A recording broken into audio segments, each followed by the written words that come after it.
बिस्मिल्लाहिर्रहमानिर्रहीम। अस्सलामु अलैकुम।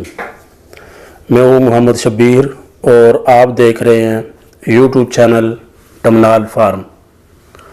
पोल्ट्री ब्रीड और इनकी खुसूसियात में आज का टॉपिक है कॉर्निश ब्रीड पर। इसे इंडियन गेम भी कहा जाता है। इस नस्ल का ताल्लुक इंग्लैंड से है। इसमें मेल 3.8 किलोग्राम और फीमेल 2.5 किलोग्राम की होती है। ये नस्ल सख्त सर्दी बर्दाश्त नहीं कर सकती। गर्मी इसका पसंदीदा मौसम है। सालाना औसत अंडे 50 से 80 तक देती है। अंडों का कलर ब्राउन और साइज़ में छोटे होते हैं।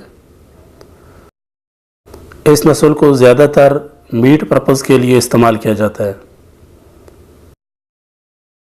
अंडे हैच करके इनसे बच्चे निकालने की सलाहियत नहीं रखती, यानी कुड़क भी नहीं होती।